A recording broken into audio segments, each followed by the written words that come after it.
Do the trashy pulp novels of the world have anything to offer? Are bestsellers all they're cracked up to be?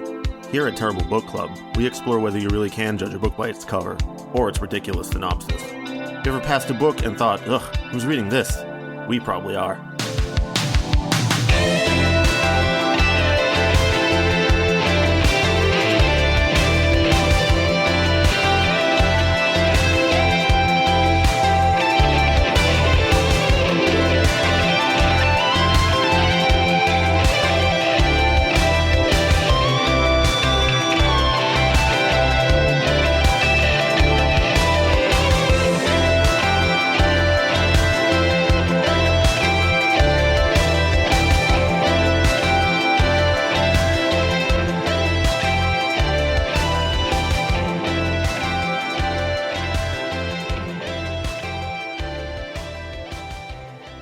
Hello and welcome to episode 203 of the Terrible Book Club. I'm Paris, and this is Chris.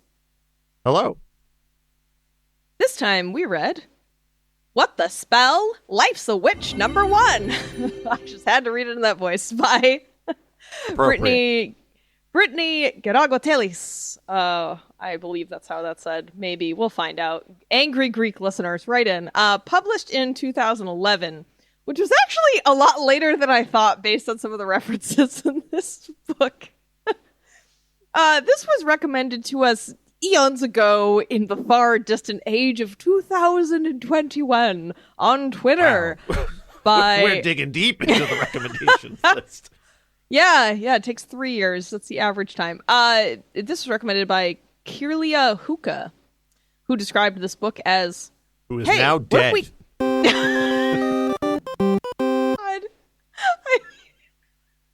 I don't know why that got me. Whew, real good.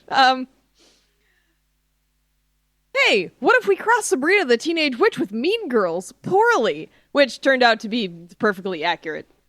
The marketing byline for this series is the Wattpad sensation that received more than 18 million reads. I'm sorry, Wattpad users, but it's not a vote of confidence in my head when you put that directly on the marketing material.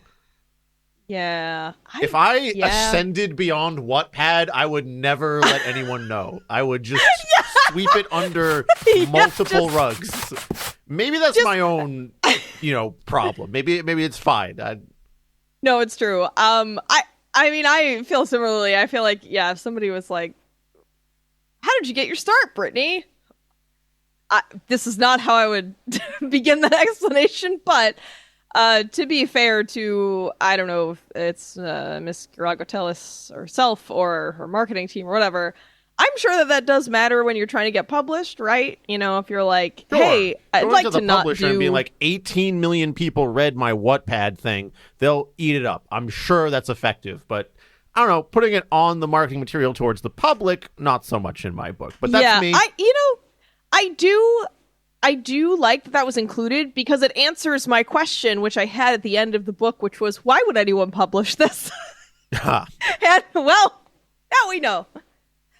All right, Chris, do you want to tell folks what we're doing here? If this is your first time listening to this show, what we do here at the Terrible Book Club is read books that we assume will be bad, based on their cover, title, summary, or some combination of the three. Sometimes, like today, we read books that our patrons, listeners, or friends recommend, or dead Twitter users. So we do the opposite of what most people do in the bookstore or while they're browsing the internet. Usually this experiment results in a disappointing read, but once in a while we end up liking the book. For the record, I'm just joking. That person is probably alive and well, hopefully. I just feel like Twitter died at some point in 2021 or 2022 anyway, so... Everyone on that platform is dead to me. I almost choked to death because I was sipping on my iced coconut coffee right as Chris said that joke. God damn it. If that's how this podcast ends, though, it would be very fitting. If one of us just died for a joke-related Not even injury. A good one, honestly. I just lobbed that one over the plate. All right, in addition to our usual barnyard language, today's episode includes discussion or mention of bullying on the high school level. Maybe a little body image stuff, too. Maybe a little bit of that. Yeah, I would say there's, a little bit of body stuff, a little bit of, I guess, a lot of sort of mainstream American white people ideas about relationships and how men and women should act and like weird straight relationship stuff. So I don't know. I guess that's like a problem. Pick another episode. Just pick another one. There's 202 other ones somehow at this point. So yeah, there's a lot bound to be something. From. There's a backlog, folks. This has been going on for 9.5 years as of this recording. Okay. The back of the book summary, which is used to try to get you to buy the book, says, almost 16-year-old Brooklyn feels invisible, but she desperately wants to be pretty, to be popular, to be adored by a cute guy. Luckily for her, she's a witch about to come of age, so she's only a few spells away from making it all happen. On her milestone birthday, Brooklyn's conservative parents finally unbind her powers. This newfound freedom leads to a spell-assisted makeover, entry into the cool clique, and the attention of her longtime crush, Asher. Even better, Brooklyn discovers her true power, the ability to magically match couples with a love spell. But Brooklyn's quest for popularity is not without its price. As the clique escalates their initiation tests, and she relies on her powers to complete the tasks, Brooklyn finds herself in the same precarious position as her Salem ancestors. If she's found out, she will be vilified and lose Asher in the process. Can she make the most of her magic, or will she be luckless and loveless? Be careful what you wish for. Now, Paris, Ooh. I don't think the stakes for the people on trial in Salem were you're going to lose your boyfriend. I don't think that was the same. Yeah, well, you could lose your boyfriend if he was hanged for witchcraft. Sure. Or pressed to death for witchcraft, I suppose. Yeah, that comparison is a little much. But, they gotta squeeze the Salem in there, Chris. Because, witchcraft only ever existed. It only exists in Salem. There's a bubble around the whole town. You can't find it anywhere else. It's just only Salem there. has exclusive monopoly rights to any mention of magic and witchery ever. I mean, it is getting there. I feel like someday Salem, Massachusetts and Sleepy Hollow, New York are gonna fucking go to war about, like, who's the Halloween town? Who gets to have 5% residual every time you mention magic. Yeah. The Horseman's gonna come through. Yeah, I guess I'm gonna talk about our characters and the setting. First, where the fuck does this take place, Chris? I don't know. Somewhere in America, right? Like, they mention a beach, I think, so coastal? Yeah, my guess is California, somewhere in California, because they are always talking about Hollywood, and then when they go to these rich people parties, there's all of these well-known celebrities like Annie Leibovitz, and I would think somewhere in California. That's reasonable. Yeah, my best guess is Anytown, California. I think that's where we are, but we're never told. So, all right, we got Brooklyn Sparks, our main witch here. We've got the elites, the cool kids at school. Gigi, Eliza, Camden, Wheatley, and Rhodes. We've got Miss Zia, the guidance counselor. Asher, Astley, never gonna give you up. Love interest, and also never witch. Cast a spell. Abby, Asher's sister. Brooklyn and Asher's their respective parents. And then just, I don't know, other random kids at school that don't matter. Also, a bunch of celebrity name dropping. Just so many that I honestly, they just refer to somebody as George. And I was like, which George is it? Is it Clooney? Is it Michael? Is it, yeah, so a bunch of celebrities. It's George Michael Clooney, the amalgamation of both of them at the same time. They've been witched together. George Michael Clooney is really incredible. All right, that's just in my brain now. Anyway, Chris very kindly wrote a plot summary for us today so that we can give you the highlights and you don't have to read this book and you can mostly understand what we're talking about when we are discussing what we liked about the book, what we didn't like about it, making our various critiques. All right, so here is our summary. Brooklyn Sparks just turned 16 and she can finally drive a car and cast spells since her parents unbound her magical powers for her sweet 16.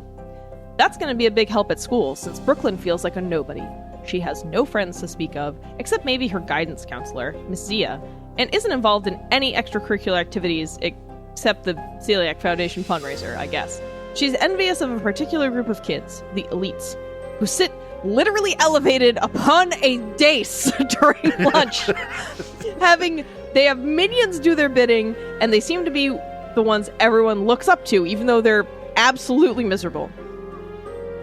They don't notice Brooklyn until she uses her new magic powers to physically transform herself by making her hair blonde, making her legs literally longer, changing her eye color, making her skin flawless, and giving herself a breast and butt lift.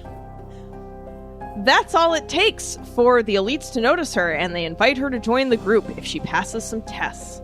The first test is TPing the principal's house, since he's rude to the elites at lunch one day. Because, I don't know, I guess in this world, principals just walk up to kids and tell them to fuck themselves, essentially. Brooklyn successfully magic TPs the place and gets away Scott bath tissue free. Ooh, good one, Chris. You like that one, huh? At the same time, her crush, Asher Astley, suddenly begins talking to her. However, he's mildly concerned with her overnight entire body change, as are Miss Zia and her parents. Asher reveals that he saw Brooklyn use magic at the principal's house, and reveals that he and his sister are also witches, because all the lights went out and he walked into the darkness to figure out why the lights went out. Okay.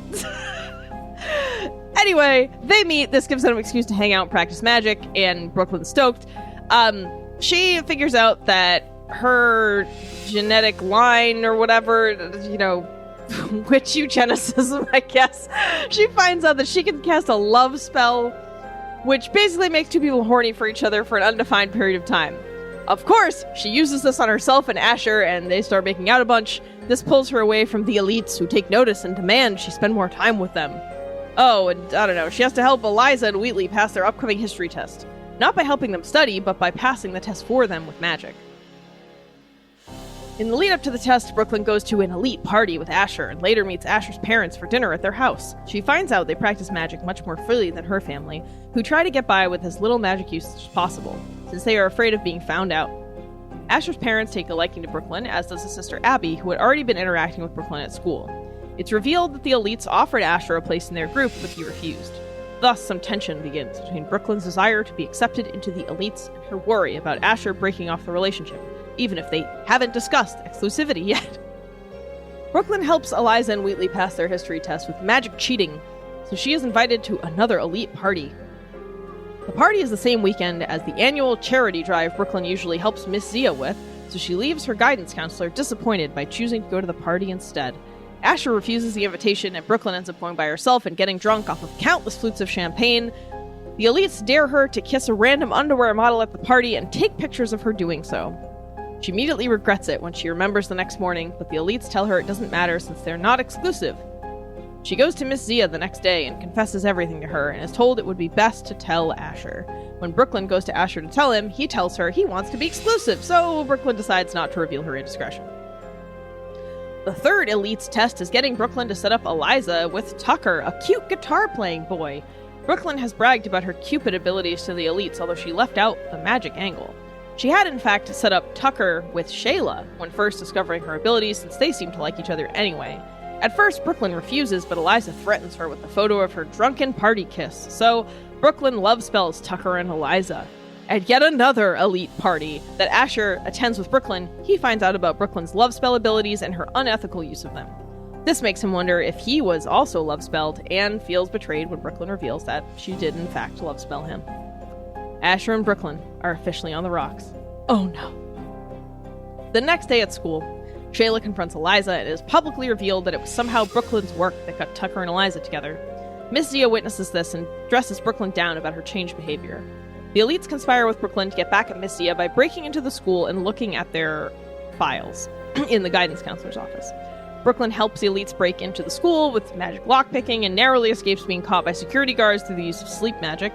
The next day at school, Brooklyn finds out the elites took all the other students' files and have begun spreading confidential information about anyone they don't like in order to strengthen their grip on the student body. Brooklyn finally has enough and uses a sneaky truth spell on Wheatley and Rose that they end up confessing everything.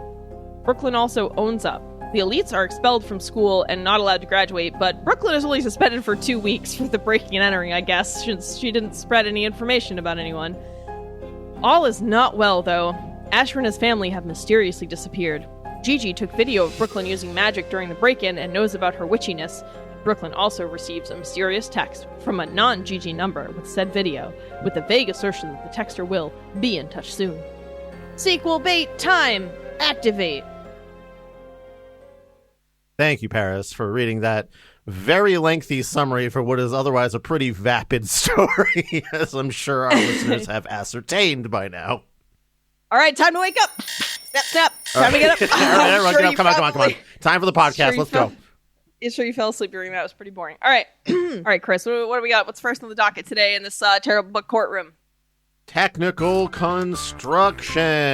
And honestly, we're waving this one through. It was fine.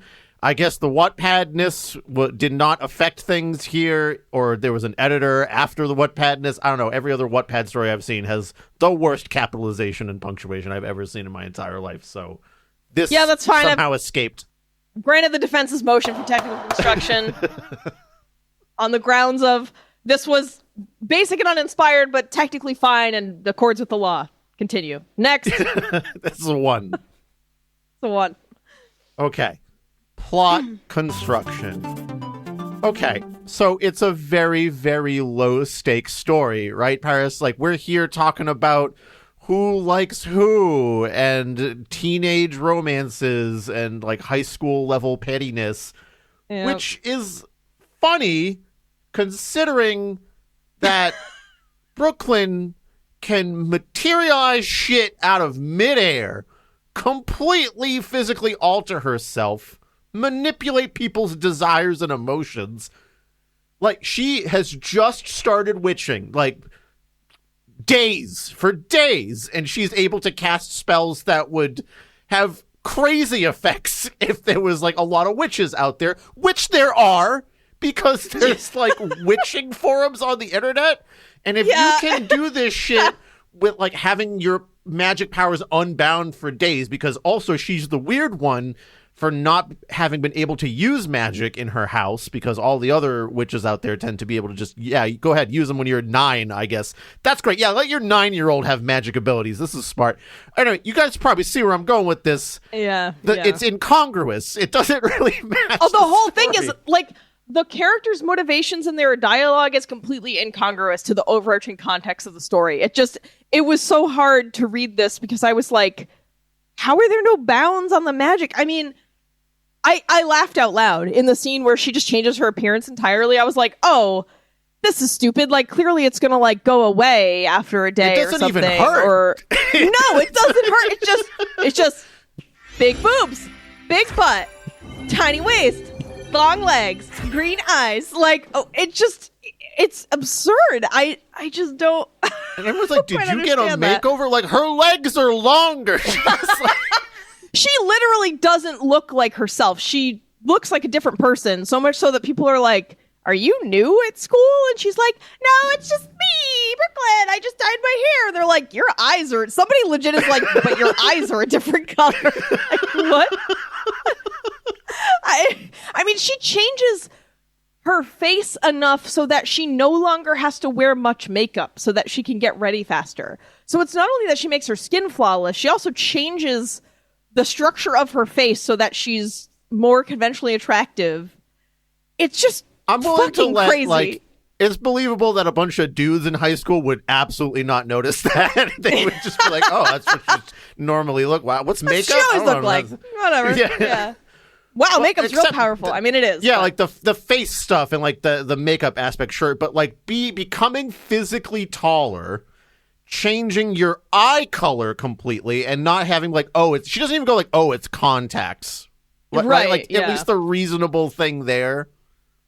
She doesn't even go, I used to wear contacts that changed the eye color, which would have been easy out there. Yeah, and it's not like she made herself like, an inch taller. She made her legs longer. So I think we're dealing with like I'm sorry, like that's very noticeable. Yeah, I think we're dealing with like a several inch increase here. Anyway, just a very weird way to start off a book. I mean, I don't know. I guess it's basically the same Rules is like the Sabrina the Teenage Witch show, but I don't remember that show that well because it was a long time ago. Whenever I saw it, I was probably a kid. So, I mean, I remember the magic in that show being pretty, like, silly, and they couldn't really do whatever they want, though, right? Because wasn't their whole thing like, oh, there's, like, consequences to the magic you do? Am I wrong about this? I don't know. Anyway. I can't say I watched a total ton of that sitcom, but, like, yeah, it's reasonably so to have a functioning plot. You probably want there to be a few consequences for super powerful magic. You need to tell us the bounds of your magic, for fuck's sake. So that as far as I can tell, there are zero bounds on this, which we'll get into with the rules following thing. But we're talking about plot coherence here. This cascades into the next thing about this book, which is that Brooklyn, once again, materializing things out of thin air, completely changing her appearance, can alter people's emotions and desires, like we said before, and she's concerned about a bunch of normal kids at school liking her and allowing them into her group because they're the elites and they sit on the high lunch table in the cafeteria, which is also incoherent. I'm just imagining like the school construction period and they're making the lunchroom is like, well, we're going to need a raised dais for the important kids. That's just how it works. All right, but what material do we have left? I don't know. Just make a throne out of chairs. So they just like pile a bunch of chairs. It's like the fucking throne in King's Landing instead of a bunch of swords, just a bunch of chairs melted like together. Those plastic chairs for like that you see in every high school cafeteria, and like the weird like faux wood tables that are just like laminate. Why do they have a raised lunch? Like I don't understand. Like, that's truly absurd. But then again, if my suspicions are correct and we are in California and we're like maybe close enough to Hollywood to make that a day trip, maybe this is just a very wealthy school. I mean, I have a question about this later. They're very concerned with hierarchy, so they create the raised lunch table for the coolest. Like, it just doesn't make sense to have one lunch table that's higher than the others, unless it's the teacher's lunch table. And in that case, did they steal the teacher's lunch table? Yes, in the revolution of 2008, in the dance of tables. The teachers were banished to the corner lunch table with the nerds. And in that year, they hired mercenaries, aka personal security, to walk around with them at all times, which the school also has.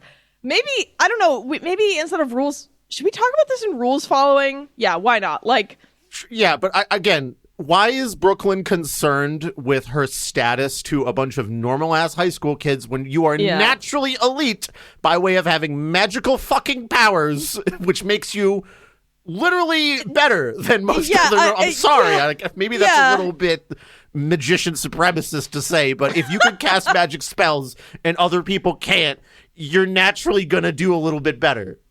Yeah, I mean, especially when, like, you could work some minor fucking cantrips to get yourself the career you want. When, like, considering we live in a world, to my understanding, without magic, and people like George Santos can get into a New York congressional seat. So, I just feel like... Just walk up to George Clooney and cast the horny spell and be like, you are now complicit in some, like, predatory shit because you, like, sexted me or something. Give me your role in your next movie. Like, you could pull shit like that.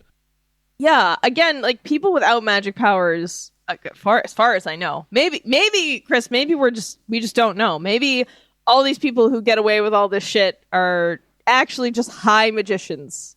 That's what it is. But yeah, I mean, people just lie and pretend all the time to get what they want and like launch their careers with fakery. So that is already a possibility. And now you have endless, boundless magic at your hand. What? Because her whole thing is she's like, my career. What 16-year-old is like, oh no, my career. Like, that's not a realistic 16-year-old. Unless something changed between the time I was 16 and 2011, which I don't think was got to be a handful of 16-year-olds that are thinking that far in the future, but not most of them, and not someone like Brooklyn, let's say. Yeah, it was very hard to buy that a 16-year-old in 2011 or 2010 or whatever would be like, oh no, my future career. I don't know. I found that difficult. All right. Yeah, we talked about the rules following thing. I mean, something we can expand on a little bit is this whole idea of the witch boards, which in the book, it just sounds like she's on like our witch boards, like just on a regular it's not forum very hidden or anything. Like, it's just out there. You know, and I just wish that honestly, all this author needed to do was add a single line that was like, on the dark web, on the Silk Road, like anything that would have said like it's not the public fucking mundane internet would have been cool. But there's no establishment of that, so you are left to assume that this is just out there for people to find, which I don't know. That bothered me too. Not to mention, even if it was sort of in a gate kept section of the internet, the dark web, the Silk Road, whatever.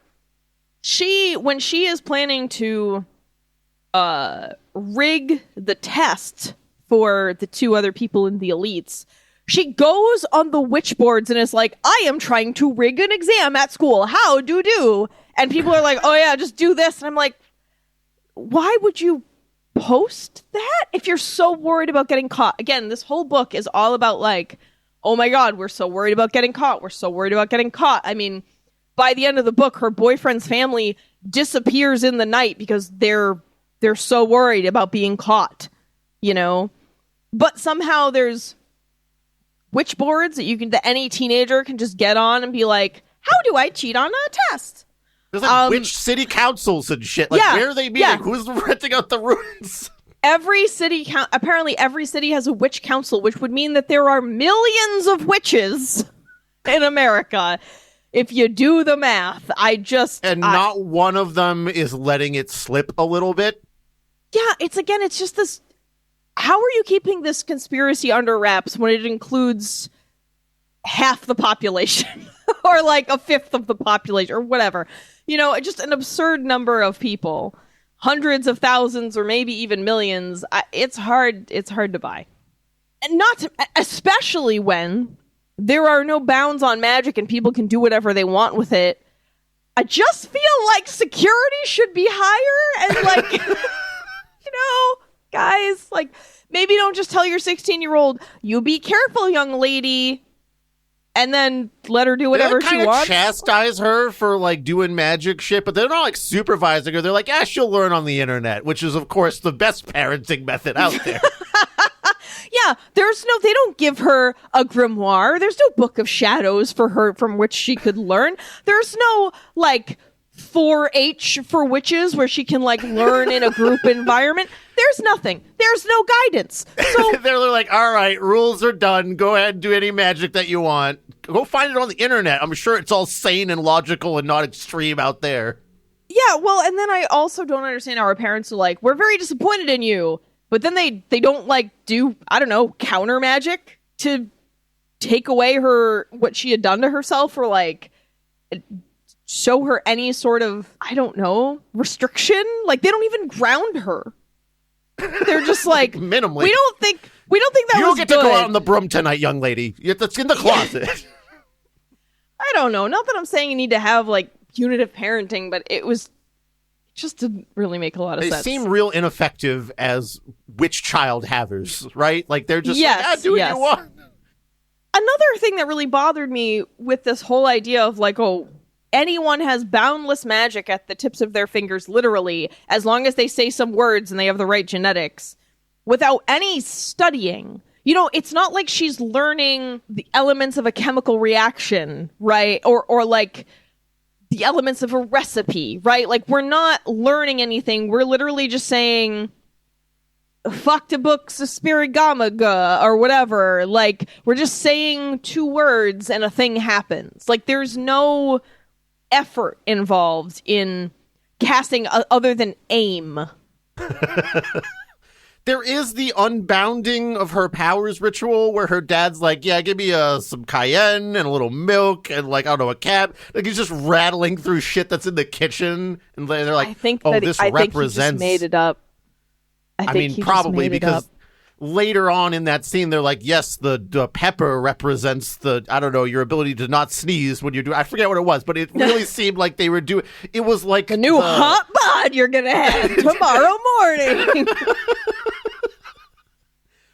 But it seems like the kind of magic ritual we see in the real world, where it's like, it really is just like, bring something that represents this concept to you so that you've brought it forward in your mind a little bit, which is fine. Again, if you're doing that in the real world to help you like do mindfulness or like think about things, cool, whatever. But fictional story where magic is a literal thing and this is unbinding the magical powers of a 16-year-old, it feels a little weird. Wasn't it literally like, stand in this pail of water and let me chug some milk? Oh, yeah, there we go. All right. There's something weird like that. Anyway, that is the only time we see anything of that nature. Brooklyn's entire experience with magic, including Asher and Abby's, is they read a phrase and it says, oh, this phrase does this. And then they just say the phrase and point. And that's it. So there's no bar. The bar is it's not even in hell. It's in the space beyond hell. It's in the galaxy floating out there. So what makes me even more upset about this whole unlimited, unbounded, eternal possibility of this magic system is that she doesn't even use it to empower herself and cover her fucking crimes and her own ass. Like, if you're gonna do unethical shit and fucking crime, cover it up, man. You have the ability to. Why do you never do it? It's like, those stupid kids take a picture of her kissing that guy at the party, break all their phones, brick all their fucking phones, delete the picture from their phones. It takes 30 seconds to make what? Like, oh no, they're gonna send it out. It's on the cloud. Brick the cloud. I don't care. Like, go to the fucking. You get on that ladder. You go up to that cloud and you fucking rip it apart. I don't think that's what they mean by the cloud. No, that's what it means in magic internet world. Yeah. It's literally the clouds. Exactly. I mean, she could have magicked the picture so that it showed a person who wasn't her kissing the guy, right? Like, because there's endless possibility. I can see so many ways she could have helped herself out of these situations. When she's doing does. the TPing the principal's house, just magic up a picture of the evidence without ever having actually done it. Right? Well, then you dodge the consequence. I think that would have been hard because they want the principal to be upset, and if any of them had, and they're the type that antagonizes the principal, so I think it would have come up. Then cast a spell the next day that makes them pissed. The pissy principal spell. It's true. Yeah, right. And I mean, Pissum Principalis. I don't like whatever. Right? Charminium Bapticium. It seems like you could also just like implant the memory. Like if we have no idea what the bounds of magic are, then anything is possible, and you could just make him think his house was TP'd. Yeah, it's really strange, dude. I don't get it. And even, I mean, there's so many examples I could think of. Like, so there's the picture thing, which is a pretty big deal. There's the whole, we have to break in and take all these files and like do this like we're fucking cat burglars.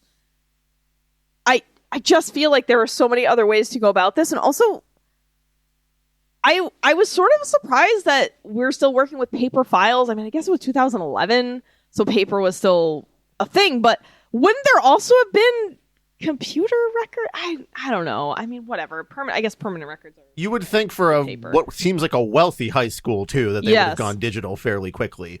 Right. They have a free smoothie maker in the lunchroom, but no computer in the guidance counselor office. No, sorry, guidance counselor. We need those smoothies up in there. We also needed to elevate the dais for that lunch table even higher. It was the kids weren't getting the sense of hierarchy that these children are better than them. So we had to raise it another 3 feet. You have to climb a ladder now.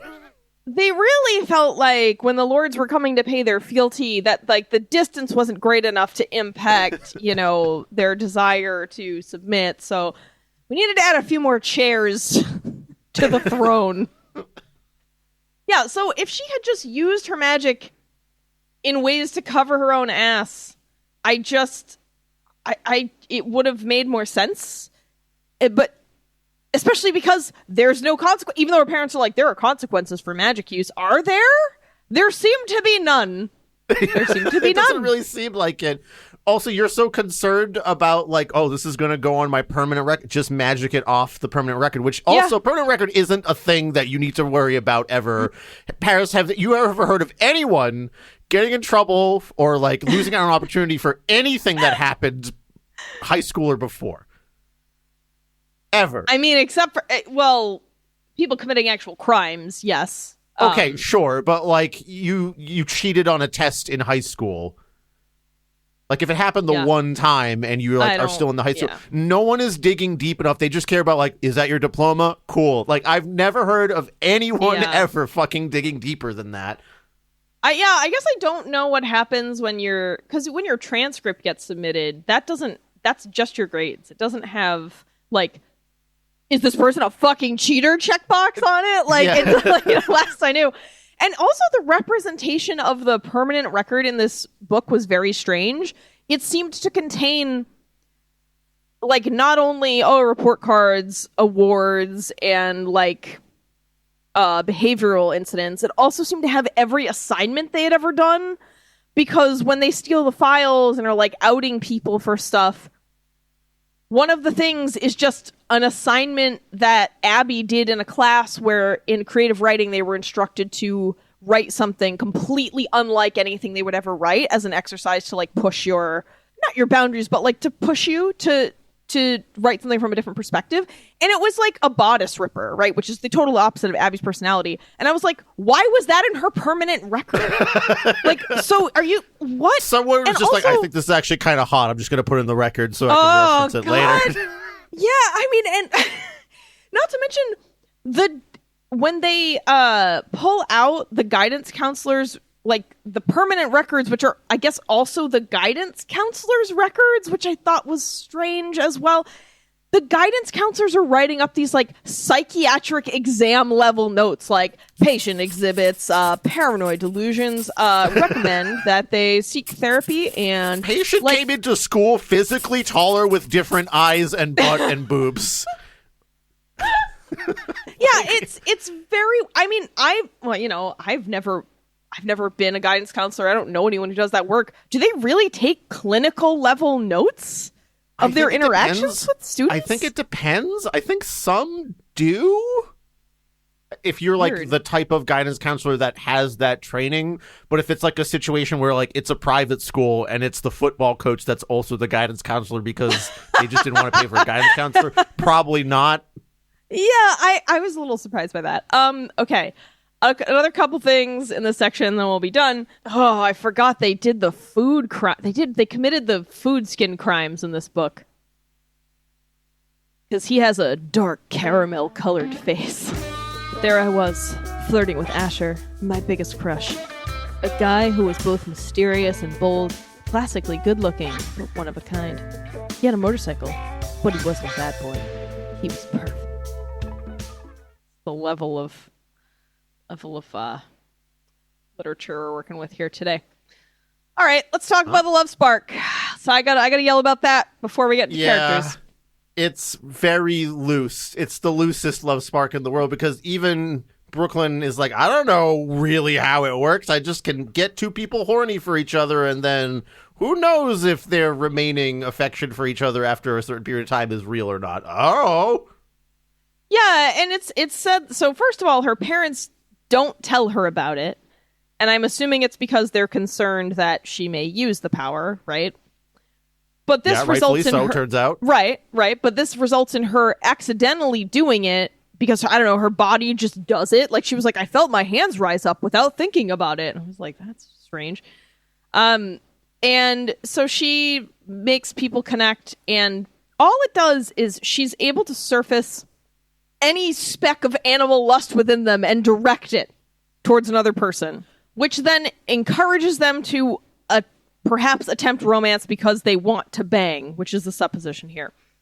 And I guess a lot of romance does develop, with physical attraction first, but it would have been cooler if the spark wasn't a fuck spark and was like a quality spark, especially since that's more reasonable than suddenly realizing you want to bang someone you never were into before and have known for years. Like, it would be more understandable that you'd notice some behavior or quality and find it endearing. Like, oh man, he's really kind to his grandma. Like, look at all that nice stuff he does. Like, maybe, I should think about him in a different way. Rather than, I guess I want to bang my best friend I've never felt remotely hot for. Weird. Like, it just seems difficult. I think it happens for some people, but it is, rare. But when she does it to what, like 15 pairs of people at school in 2 weeks? Yeah, it's very loosey goosey. Oh no, especially we shouldn't get caught, but let me just do all this weird magic and make everything strange and make people wonder what's going on. This school also has private security day and night. Sorry, that's another element of this that I'm like, what district is this? Who has this kind of money? We're just poor as Paris. I think that's what it is. I remember when I went to when I first started going to college, and I was so impressed with the dining hall, and like I went to a fucking state school that is like not renowned. Yeah, and I was just like, I went to the same school. Yeah, that's how Chris and I met.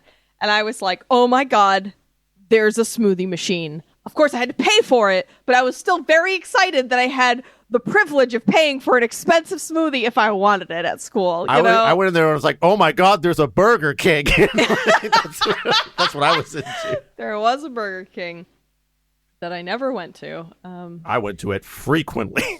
Yeah, I really liked the wrap place and the salad bar and the one that was like, I think it was their attempt at like, we're providing ethnic options. Yes. I forgot what the name of that thing was. Sometimes. But it was there one that was just called funny. Sizzlin' or something? It was just like, this is the stuff that gets made in a frying pan. Yeah, I don't know. But it was all, I mean, you had to pay for it all, and like it was a treat when I could afford to get myself a meal there sometimes, you know. I stole lemonade from there many, many times. Chris, don't put that on air. We were just talking about how if you're gonna crime, don't make it obvious. Cut this. You're gonna arrest me now for this? They caught me once. They caught me. That's when I stopped stealing. I can't believe I've been podcasting with a criminal for all these years. You have 10 years. It turns out. The lies, Chris. Like, where do they end? Honestly, it ended fairly quickly when a guy was like, hey, put that back. And I was like, okay. And then I walked out and I never stole again. That's the extent of my criming. I just had to sate my lemonade lust. I'm sorry. Lemonade is so easy to make. You can buy the concentrate, Chris. I didn't have money for that. The concentrate is very cheap. Anyway, back to the topic at hand here. Fucking lying criminal. What kind of school? Yeah, what kind of school has private security day and night? I guess the same one that has the raised lunch table, yes, and free smoothie machine, and like all this other fancy business. So we're just going to assume that it's rich kid school in California. Yeah. All right, let's move on to character quality.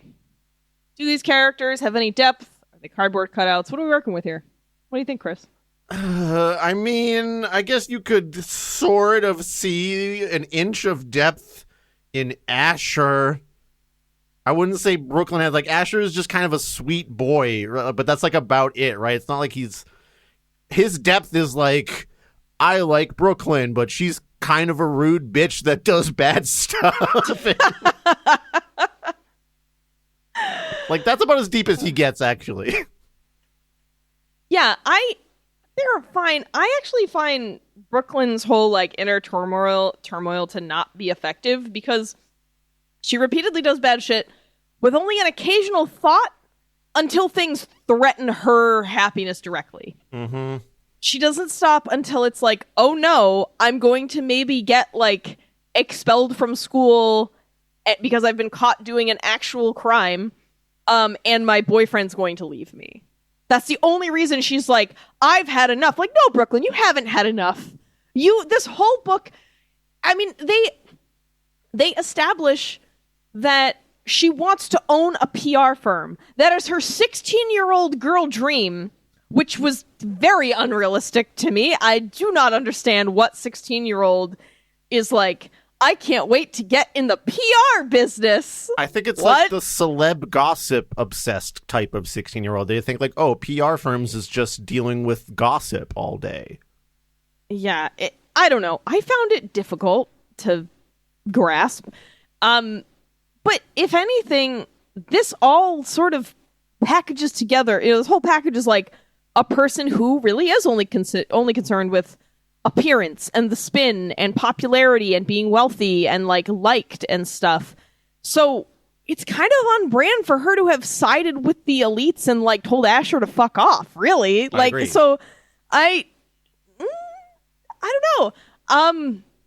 I just found, I don't know, I didn't find her inner monologue compelling. It didn't feel genuine. I don't think we spent enough time with her ruminating on it, because all we really get are these little passages where she says stuff like, well, I don't know, maybe this is bad, but I don't know, insert justification here. I'm just going to forget about it. Yeah, and then she's only upset when she gets caught or found out or there's consequences to her actions.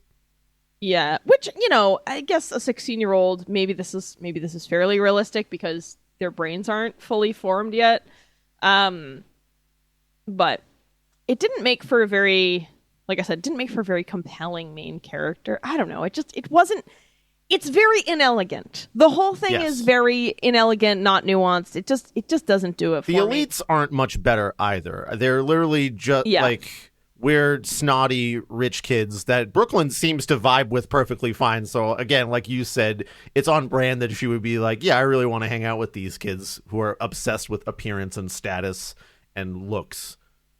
Yeah, and they're all fabulously wealthy and like the kids of celebrities. So, duh, right? What I liked actually is that Gigi and Eliza are somewhat differentiated, only mildly, right? But all three of the boys in the elites are the like completely interchangeable, almost like objectified people in the story. They're just hot boys, and one of them's smart and one of them's strong, even though you don't even see them use that at all. I think Camden is just Gigi's boyfriend. He doesn't even do anything besides be a boyfriend. It's true. Yeah, I agree. I don't understand why this plot needed 5 popular people. Like, they could have cut this down, or the 3 boys could have just been like, Sir's not appearing in this story. They didn't need to be part of anything, because like you said, the only things that happen of consequence are between Brooklyn, Gigi, and Eliza.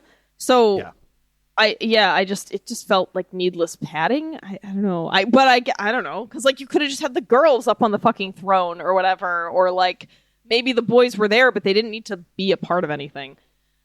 All right, I have 2 digressions I want to go down. Okay.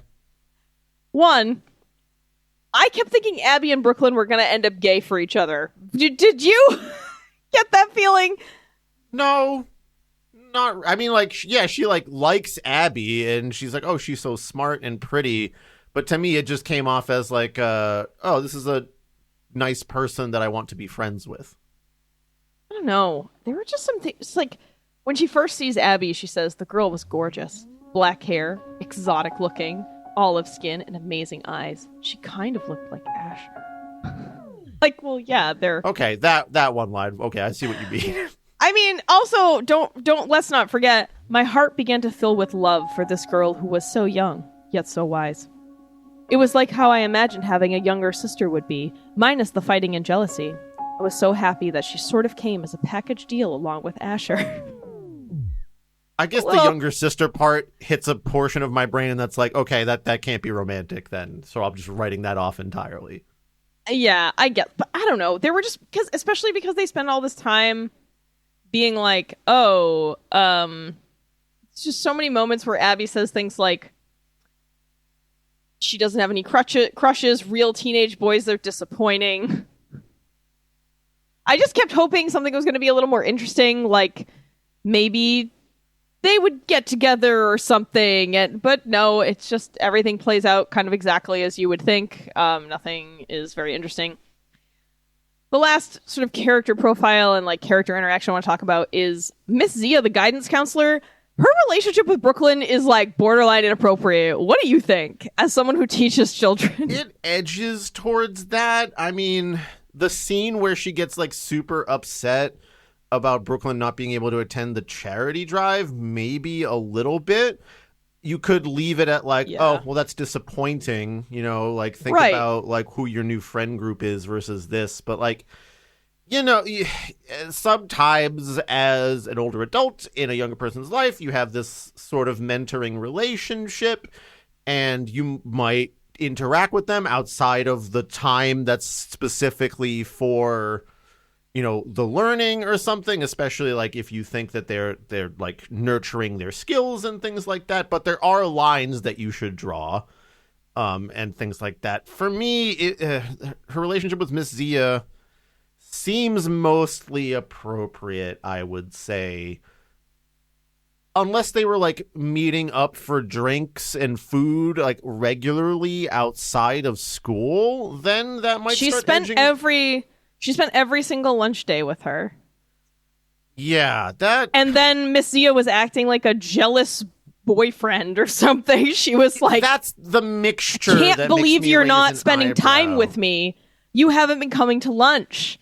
Like, that's just the weird. part that raises the eyebrow for sure. Yeah. Where like, listen, if I was a guidance counselor in a school and there was a kid that felt, I don't know, left out or bullied or like they had no friends, it would be very difficult for me to be like, get the fuck out of here, kid. Of course. Of course. No, I get that. But even nicely, like even if I was like, hey, maybe you should try finding other people to have lunch with, they'd be like, I don't have any fucking friends, and cry. Like, no. I'm not saying she should have kicked her out. I'm saying that when Brooklyn stopped coming to lunch regularly, Miss Zia was weird about it. That's my point. Is the absence if was treated strangely. Purely, like a professional guidance counselor type, be like, oh, rad, she's got friends. Awesome. Yeah, awesome. Not like, and then she's like, well, I don't know if you should be hanging out with those people. And like, yeah, those people suck, but like, sometimes kids have to figure that shit out. And also like, why aren't you having lunch with me anymore? And then when, I think the worst moment, like you said, is when she realizes that Brooklyn's not going to be there for the Celiac Foundation fundraiser thing. And Brooklyn's even like, to this character's credit, is even like, oh, I can get one of my other friends to help. She's like, oh, Abby's great. Like, Abby can come instead. And Miss Zia, like, I don't know, in the rain, like, tearing her clothes, is like, but she's not you, in the parking lot. And you're just like, oh, Jesus, that's the weird, super, super strange. Nothing that's, for me, like, outwardly horrible, but like definitely the raised eyebrow at it. Yeah, and I just don't understand why it needed to be at that level in the book. Why couldn't you just been a regular guidance counselor who was friendly with her and let her eat lunch in there because she was lonely, and not had this weird, overly dramatic, like borderline inappropriate thing? I don't know. It just seemed odd because it also doesn't add anything to the story. Like, I don't get it. It's the only mechanism that the author had for someone that was in like a previous friend group of Brooklyn, because you have to have the person that you're feeling like you're being torn away from. It's like your former self that you're not being like anymore. You're not really you, Brooklyn, and weirdly that's Miss Zia. It would have been fine if Brooklyn had like one or two other nerdy loner friends, right? Like, yeah. Okay.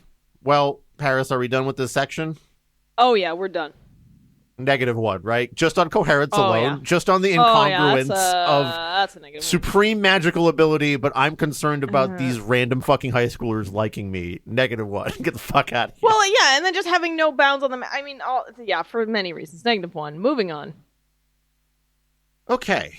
Moment to moment, prose, dialogue, all that kind of fun stuff. Let's just start with magic words, Paris. Velocimus alacrity periomo. Okay, what do you listeners? What do you think? Guaso. Hold on, wait, Paris. I want you to say that first one again. Detotimus mastomia. Okay, you're just rolling through them now. I want the listeners to just guess what they think that spell does, and we'll like Dora the Explorer it a little bit and be like, what do you think that does? That's right, or that's wrong. So what was that first one? Okay. Velocimus alacrity periomo. Okay, so to me, that sounds like a spell that gives you a big bottle of water that makes you very alert. It's a caffeinated big bottle of water. Velocimus for like volume, even though it's, I guess, fast water. It's fast water that makes you fast and alert, because Periomo is for Perrier. It's for the it's for sparkling water. What does it actually do? It actually, I believe it makes toilet paper disappear faster. Yep. Okay. Great. Give me another one. Cool. One is like Hieronychus Mizzle. I honestly, I'm dumbfounded. What the fuck was that even for? Mizzle? That is another entry under toilet paper magic. Okay. A lot of toilet paper magic. Ironicus? It is Ironicus Mizzle sounds like a very bad D&D character name, actually, now that I'm thinking about it. Oh yeah, just take that down to fucking old man Mizzle. He'll get that fixed right. No, I don't want to go to Mizzle. He always fucks up his spells. Off the cuff, trying desperately to come up with a name. You know, maybe he knows Detective Martini. Maybe they're friends. All right, what else? Give me like one or two more here. All right, Hieronychus Mizzle is what you say to make a toilet paper roll turn into a firecracker. Okay. All right. Irushi Aguaso. Also a bad D&D character name, but like when your DM is trying to like create another culture, but is doing it very poorly. Holy shit! Is that Irushi Aguaso? Yeah, man. The legendary knight from far away. From beyond the shadow. Okay. Anyway. What does Irushi Aguaso do? It is... This is an entry under toilet magic. This is... Okay. Is it all toilet magic in this book and I forgot about it? We're still in the bathroom. It creates a fountain in a toilet bowl. Okay, I guess agua for aguaso, but Irushi for big or like spire or like raise? Yeah, I don't know. Hang on. Detonimus Vastomia. What do you got for me there? Okay, that's explosion magic, right? That's make big explode. It, yes, it does cause an explosion. It's basically it's making a finger gun real. Okay. That's the most reasonable of the bunch. I'm willing to to throw the bone there. Also, that one seems like it had Latin roots to it, but the other ones don't. So, like, what is the magic word language? Yeah, it's complete bullshit. Do you have any others for us? There's a few more. Okay, give me like one or two more. All right. I know there's a few more in here, and they are worth finding and reading. Reliccio Boltum. Okay, so it's bolt. It's a lightning spell, but Reliccio, like release the bolt. Like Radicchio. Okay, Reliccio, sure. you know. Yeah. It's like a lightning radish or something.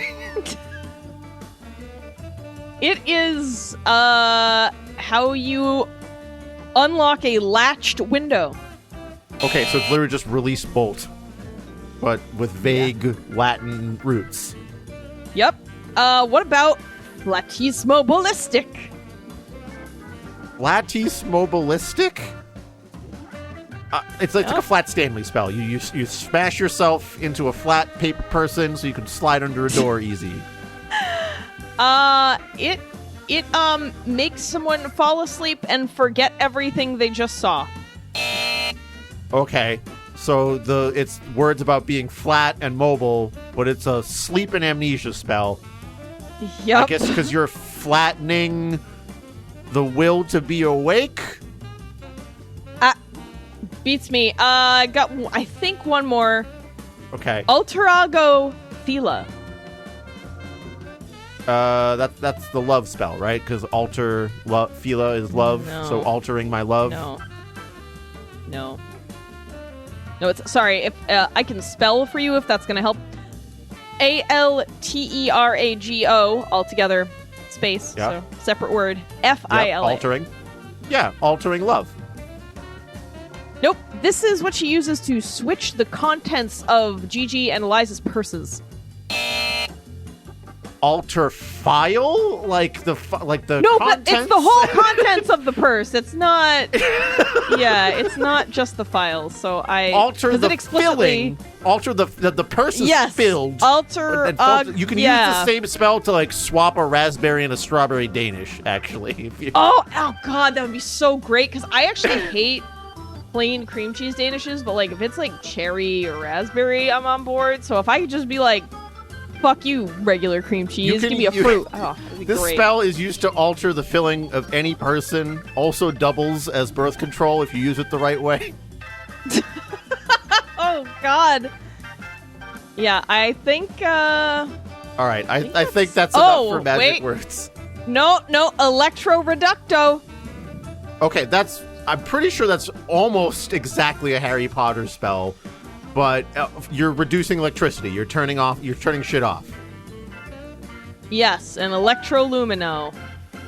Yeah, that's the turn the on. Opposite. It's pretty funny that this book makes a mention of like Harry Potter isn't real when they have the Lumino thing, and in Harry Potter it's Lumos, so it's not that far off, guys. You're literally real Harry Potter. I just don't like how little care was given to anything in this book. Just no care given to magic system, no care given to it's just lazy. Okay.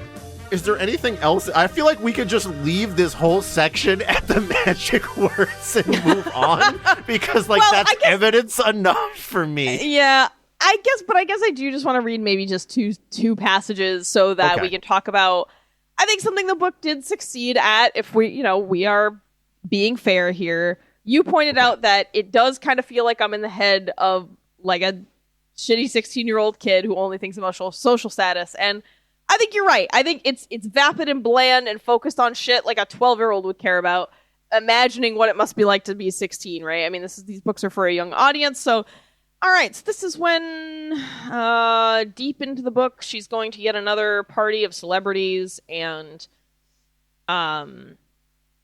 Eliza and Gigi say everything that she packed for the weekend getaway isn't suitable enough for the party, so I'd been lent a pale pink mid-thigh length dress from Gigi's mother's closet. Apparently we were the same size and her mom did not dress her age. It had a delicate top fitted right underneath my boobs for ultimate cleavage and held up by two of the most frail-looking strings I'd ever seen. I'd asked Gigi what the chances were of a wardrobe malfunction, and she'd said that the dress was Gucci and practically indestructible. Starting at the waist, delicate feathers hung down, giving the illusion of constant movement, almost like the dress was alive.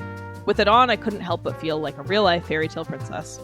The two had allowed me to wear the pair of Jessica Simpson heels I'd brought with me on the condition that I kept them on all night and never took them off my feet. The heels gave me a boost of about 5 inches, and I'd never worn them before, so I had no idea if this was a feat I could actually agree to or not. But what choice did I have, really? My hair had been pulled into a loose side pony with romantic tendrils escaping to frame my face. My makeup was flawless, and I smelled like Chanel. I looked beyond amazing, possibly even better than Eliza and Gigi, though I never would have told them that. Whereas I'd gone princess fairy tale with my look, Eliza had decided on biker chic, tucking herself into a leather-looking dress, one shoulder bare and the other held by a stringy strap that tied in the middle of her back. She'd added in thin, glittery hair extensions that made her hair reflect light from every angle. Gigi was more understated but couldn't have been described as plain in any way.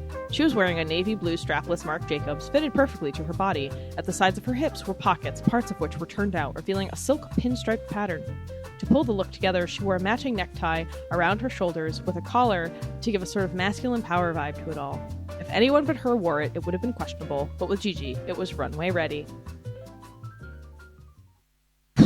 And to be clear, that's not an isolated pretty dress sequence, right? That's yeah. A lot of Brooklyn's inner monologue, if it isn't consternating about how, oh man, I did something kind of shitty and Asher might be mad at me, is pretty clothing and her appearance and things like that.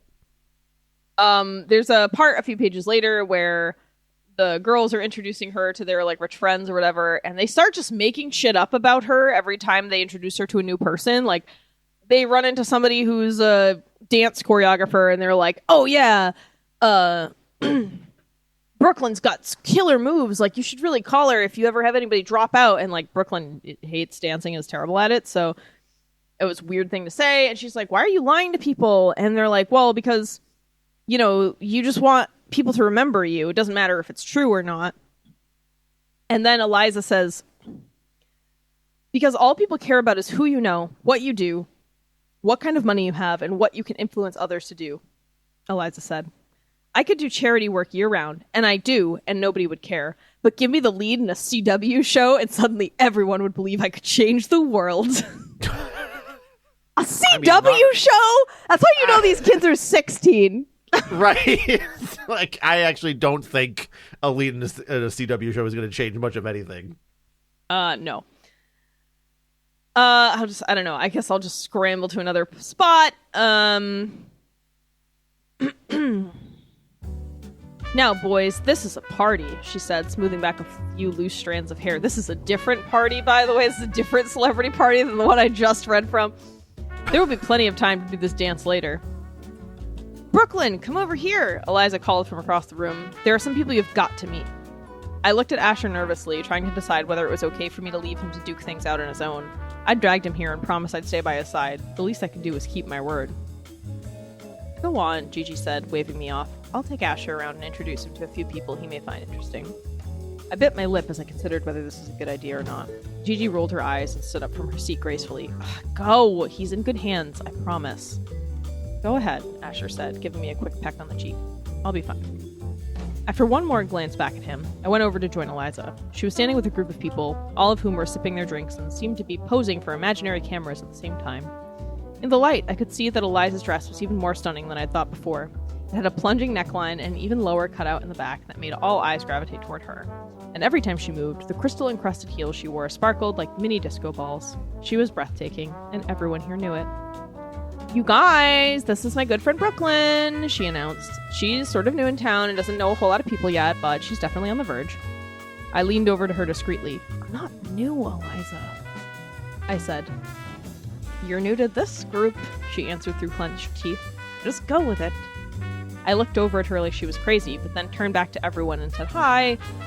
Almost immediately, everyone wanted to know all about me. Who I was, where I was from, my measurements. To be fair, this question was from a clothing designer. It was exhausting, but also thrilling to have so many important people interested in me and my life. I felt like I was a celebrity being hounded by the paparazzi, and I loved every minute of it. Leah, Brooklyn is really interested in PR and publicity, Eliza said to a platinum blonde standing across from us. The woman was wearing a pleated black dress that hung off one shoulder and black stilettos to match. You should get her information. Maybe she could intern for you over the summer. Huh? I asked, turning back to Eliza, my eyes wide. I'd never told her about my professional aspirations before. In fact, we'd never really had anything more than a surface conversation. How did you know that? Duh, Facebook. You said you wanted to work with celebrities when you graduated, Eliza said.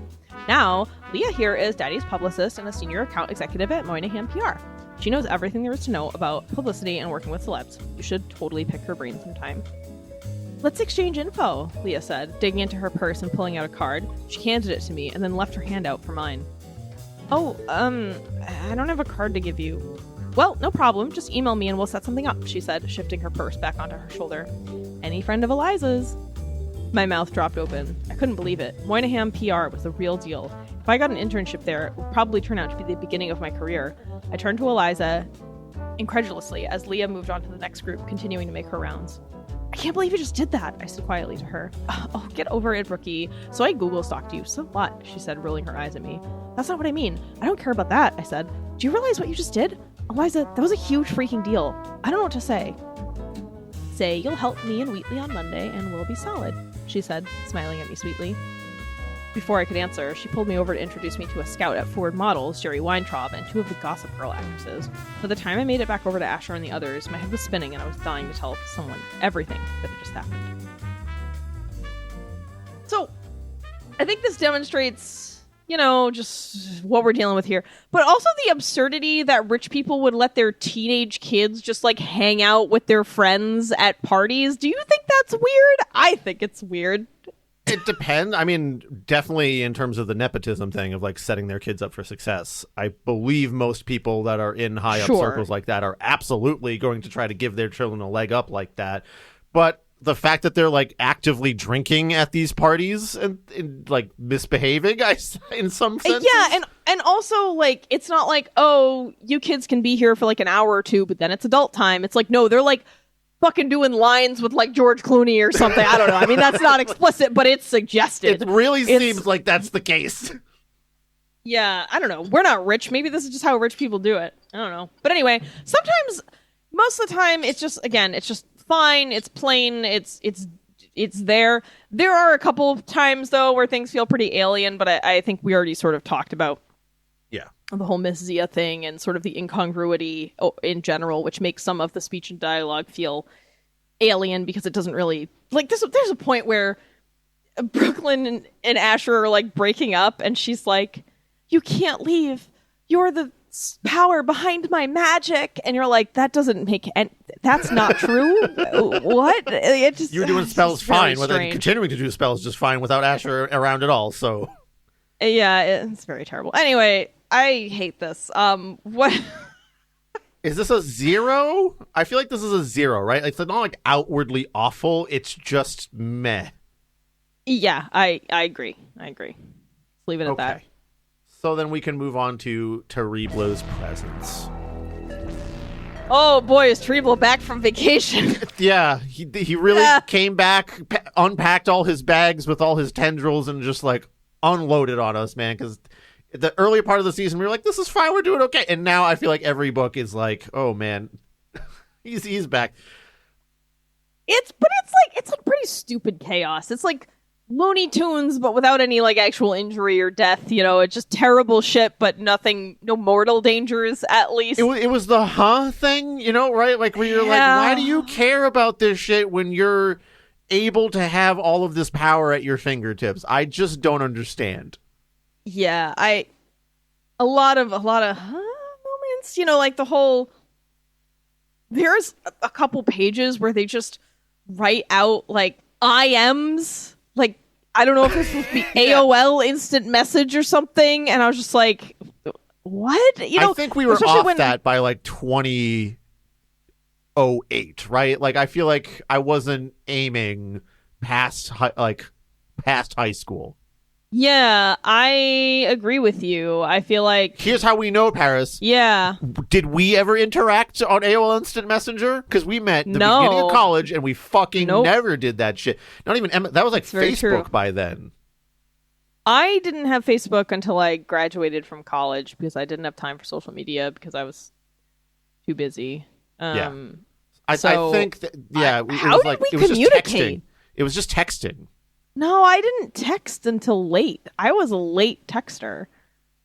Were we calling each other on the phone? I think we called each other and sent emails at the start. Emails? Oh my God. We sent emails. I think emails. Yeah, because everybody had student emails, and that was kind of how you talked to other people that you were like in classes with and stuff. Yes. Yeah. Emails. This is just the difference between public and private school, I guess. Yeah. Like, what were you guys doing? Sending emails? And, like, these people are, like, fucking instant messaging on their... Actually, no, this wasn't on their phones. This was on her desktop computer. Yeah. But anyway... I think, I don't know, I really don't like things that really date a book like that, where they're like, oh, we have to, especially when it's unnecessary. Obviously, if it's integral to the plot, that's different. If it's something that's about technology, that's fine. But yeah, just be like, I messaged them on the internet, and like you can just do it as like spoken to. I don't know why you have to do it in internet speak. It's always corny. Yep. The other part was, again, Miss Z.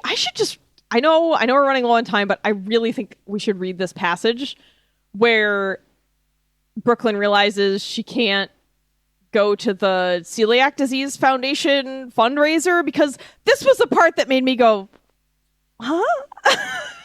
So, each year, Miss Zia helps to organize the school's contributions to the community-wide garage sale to benefit the Celiac Disease Foundation. Her cousin was diagnosed with the disease when she was only 9 years old, and Miss Z had become a big supporter of the foundation. She'd gotten me involved during my freshman year, and I'd helped out ever since. At the event, volunteers sold donated items. Booths were also set up to give more information on celiac disease and research, and we sold gluten-free treats. Besides it being for a good cause, I always met really interesting and inspiring people, and always had fun doing it. We definitely got a ton of stuff, I said, peering inside one of the bags of donated items. That's why it's going to be so important to get extra help this year, she said, picking up some boxes and stacking them in the back of her car. I can't tell you how grateful I am to have you as my right-hand gal. And speaking of wingmen, do you think you could ask Asher to come and help for a few hours this weekend too? The more people, the quicker we'll be able to set up. And volunteering can be sexy. That's a weird thing to say to a student. Now you're stretching, Miss Z. Volunteering is so not sexy. Satisfying maybe, but not sexy, I said. Then something she said made me stop short. Yeah, what she just said. Wait, did you say this weekend? I'd been so completely caught up with the elite and the stuff going on between Asher and me that I'd forgotten all about the fundraiser. Yep. No, it can't be this weekend, I said, pacing around the parking lot. Is it possible it's actually next weekend instead? Nope, Miss Zia said, giving me a weird look. It's definitely this weekend. The weekend's the same every year, Brooklyn. You know that. And I did. I just hadn't been paying attention and had completely forgotten. I let out a groan and handed her the last box before sitting down on the ground. I'm not gonna be here this weekend, I said, not believing this was happening to me. What? Miss Z asked, and dropped the box she'd been carrying. Something in it broke, but she didn't bother looking inside to see what it was. It's a very dramatic reaction. I sort of already made plans, I said, avoiding looking her in the eyes. But I knew what I would see. Disappointment and frustration. Is it something you can get out of? She asked hopefully, trying to do damage control. Maybe if I just talk to your parents about it, I can get them to understand how much I need you there. It's not with my parents, Missy. Then what is it? I looked down at my feet. I'm going out of town with Gigi and the others, I said, as if I were confessing some big sin. They sort of have this annual networking thing, and it's really important that I be there. I purposely avoided using the word party because I was sure she wouldn't be able to see the importance in my skipping the fundraiser to go. You're kidding me, right? Well, no, I stammered. It's sort of a big deal to be invited, and there are going to be a ton of really great opportunities to meet people who can help my future career and stuff. Your career? Miss Zia asked, raising her eyebrows at me. Brooklyn, you're a junior in high school. You won't even have a career for another 5 years at the earliest. It's only a weekend. It's not going to make or break your future. I blinked as if I'd been smacked. It wasn't like Miss Z to be short with me. In fact, as soon as she said it, she immediately looked guilty and crossed over to me. I'm sorry, Brooklyn. That wasn't fair, she said, collecting herself. No, it's fucking reality is the correct thing to say, and I shouldn't have just assumed that you were going to help out again. You know, I would have, but it's just bad timing, I muttered. It wasn't the best excuse, but it was all I had. First off, I'd already told Gigi and the others that I was going for the weekend. There was a chance that Asher might be coming with me. And if I get him all to myself, maybe I could finally find out where the spell ended and his feelings began. No, I absolutely had to go. Misty was just going to have to survive without me. Sure, Brooklyn, she said. I understand.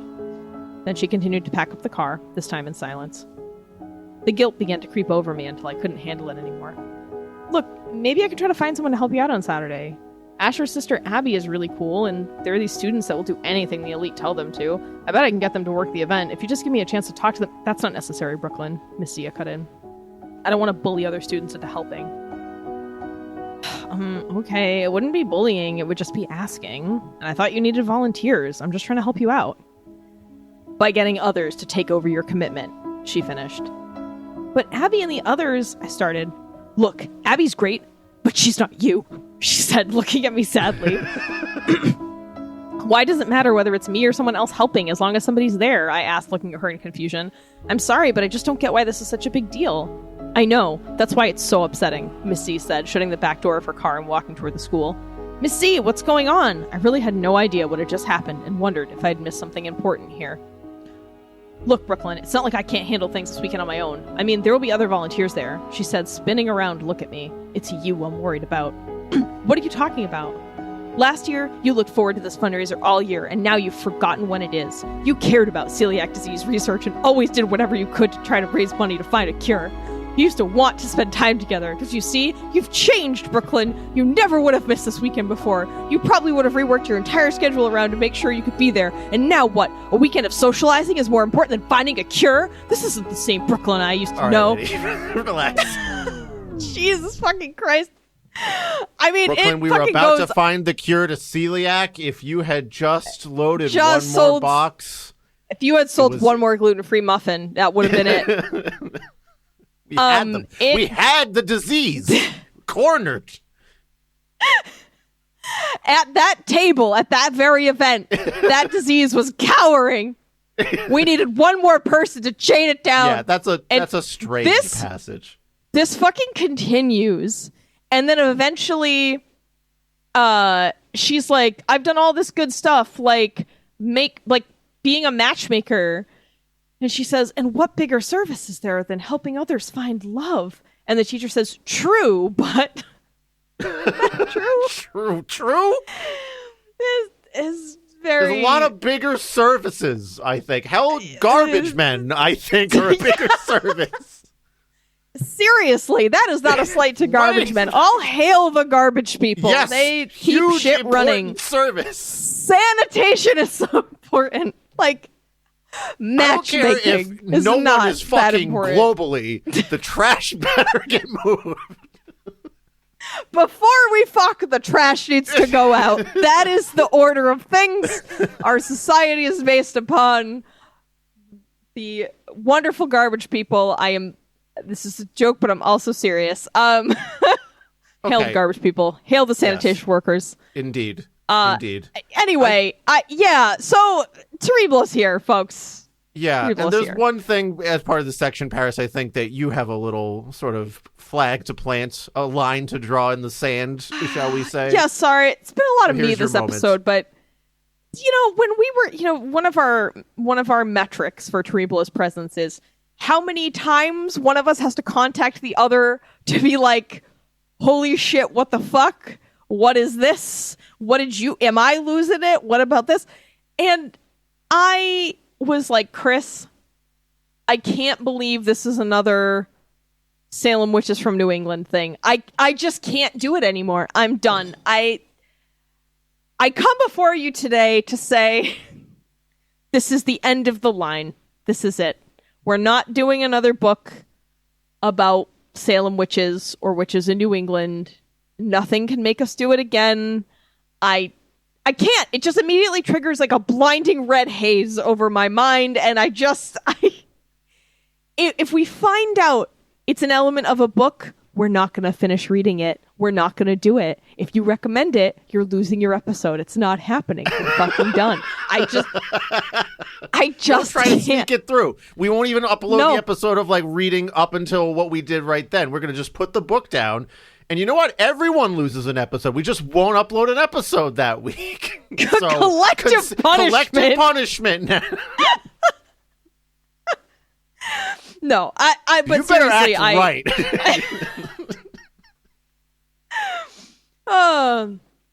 Seriously, I can't do it anymore. It's so Is it because we're the New England people and people want us to make like Boston jokes? Is that what it is? I don't know. But this one, it takes place in, I don't know, question mark, I think California, we suppose, based on the evidence presented. Again, it's just like, God, why? Why can't it be anything else? I'm so tired of talking about it. I don't want to have to critique this point for the 30th time on the show. I mean, I've lost count. So, no more Salem Witch stuff. We're done. We're not touching it ever again. We're done. I have nothing more to say. It is a tired trope. Don't need to explain. The world... No is a complete sentence. The world is full of other types of magical traditions and other people who can, who have a stake in the history of magic, however you want to think about that. The whole Salem Witch thing is dumb, especially because those people were just people. So I don't know. I'm done. I can't do it anymore. Right. Sorry, this is my breaking point. Presence. -1, I'm going to say. Oh, yeah. Too incongruent once again. Okay, we're going to clip through these last bits because it's my mom's birthday today and I'm supposed to go to dinner with her. And this is cutting it to that time. Happy birthday, Chris's mom. That's Chris's right. mom is actually really great, so I actually hope she does. I agree. So she deserves a nice dinner with her son, and her son is wasting his time talking about this bullshit. So should this exist, Paris? I don't even have to go through the 4 questions. It just doesn't need to. No. It doesn't. It's Sabrina the Teenage Witch, but worse. Like the original submitter said, it's like Sabrina the Teenage Witch and Mean Girls, but worse. So no, you can watch either of those. Yep. Even Venko, I would rather take over this as a little bit of like I made YA the same witchy shit. That is my last point in this part, is what you just said. So let's talk about, can we fix it? Okay, but quick, we must score. So -1 on should this exist, -1 on Cereblo's presence, 0 on moment to moment, -1 on plot construction and coherence, and 1 on technical construction, which leaves us with -2. I think the rubric does its job, honestly. Usually I find, like, yeah, that feels right. Yeah, but it matches the vibe most of the time. All right. So now, can we fix it? And honestly, like, it's just not for me. I guess if you really specifically want, like, shitty, bitchy, witchy girl book, then okay. But, like, to fix this, it's already been done in other places, every aspect of it. Just throw it in the trash. Yeah, this isn't something that needs to exist when, as we've pointed out, like, Sabrina has been going on for decades and is better at this. I mean, the 90s, was it the 90s or the early 2000s? No, it was the 90s, right? Yeah. Sabrina the Teenage Witch? Yes. Even the 90s version, had, like, silly spells, didn't have, like, the greatest magic world, and it had teen drama, but it frankly had jokes, and Salem the Cat, voiced by Nick McKay, which is just enough to push it over the line for me. And honestly, I can't believe I'm saying this, but, like, that newer Sabrina TV show is actually it was decent. Yeah, like, I enjoyed it for the most part.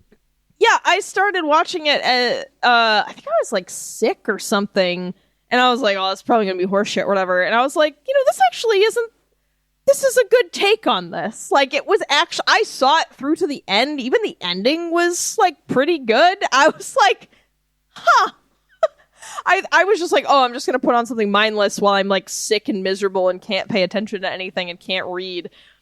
And, it's like, it's got some dumb shit, but it's more creative and it engages with, like, harder topics, I think, in a way that's more nuanced than stuff like this. I don't know, and I've never read, like, the original Sabrina comics, but I don't know, just, like you said, just doing Sabrina again, but bad, and a little Mean Girls, but also bad. It's just a waste of time. I could see doing this as an exercise, but I don't understand the urge to publish, I guess because 18 million people clicked on it on Wattpad. And so, okay, I have a question about that statistic. Does that just mean 18 million people clicked on it? How do you know they read the whole thing?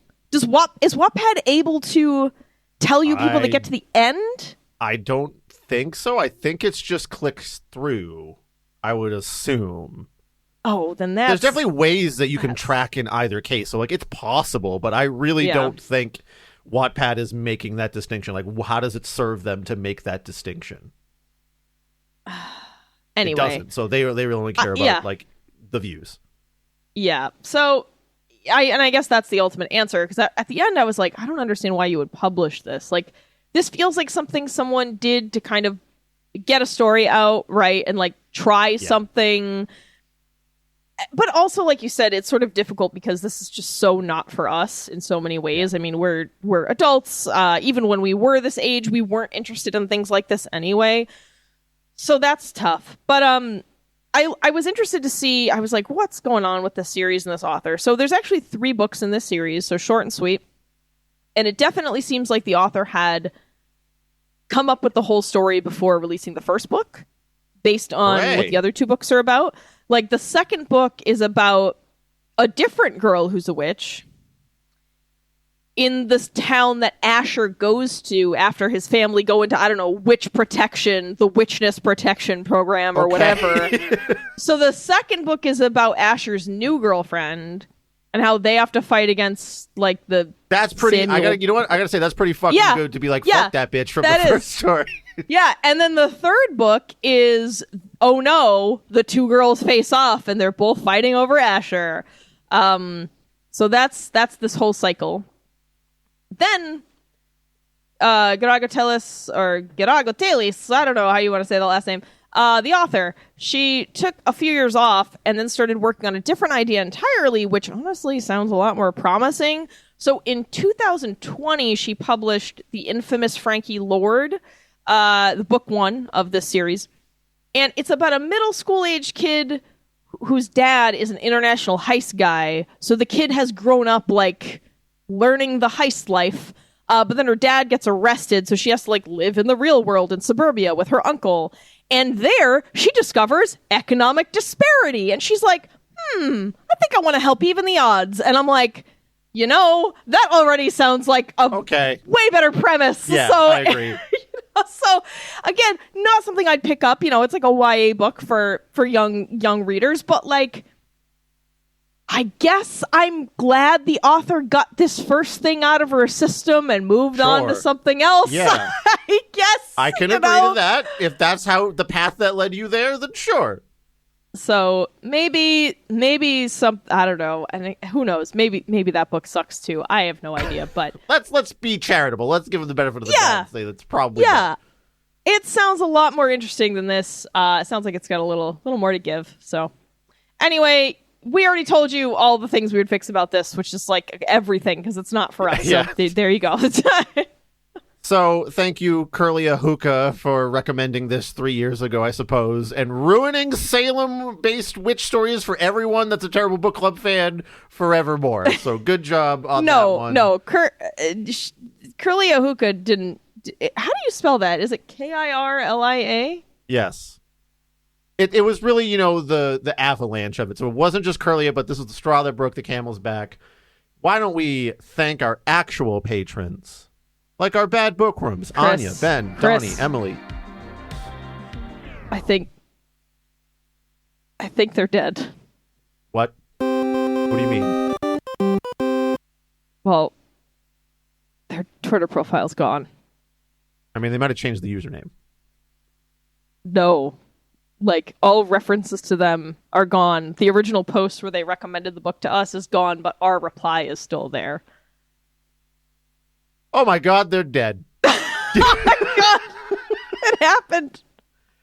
Oh, I've manifested something terrible. We're going to move on real quick from that so I don't think about it too hard. Thank you to our living patrons who are alive and well and will remain healthy and fine because apparently I have magical manipulation of reality itself.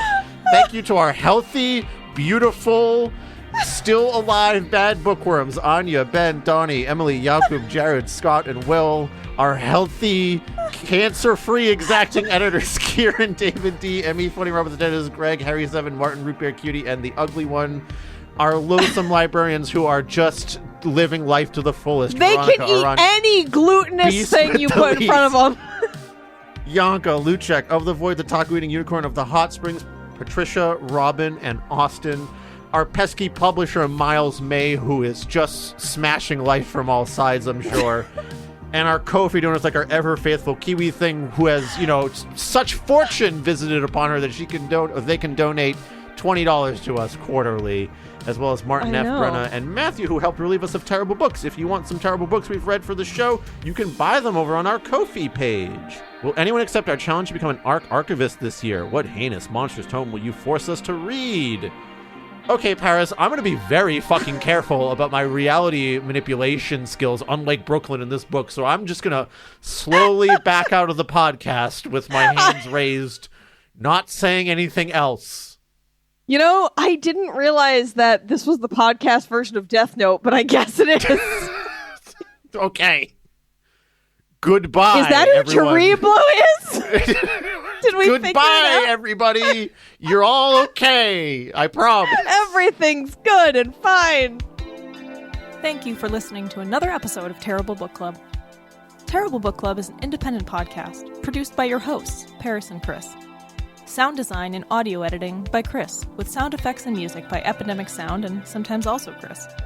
Our theme song is Kiss by Yearn, which is, you guessed it, actually also Chris.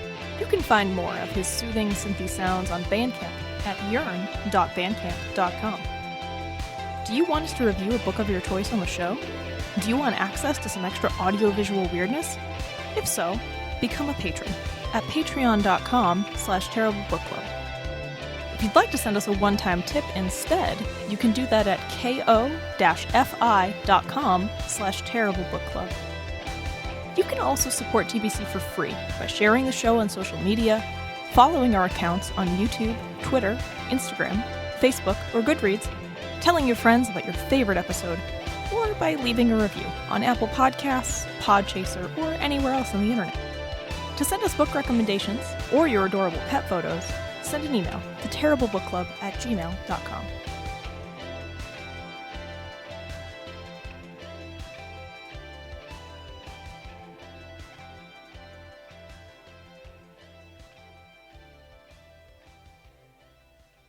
Yeah, hang on. I need to just open this Island Blueberry from Polar Seltzer. This is an expedition flavor for this year. Ah.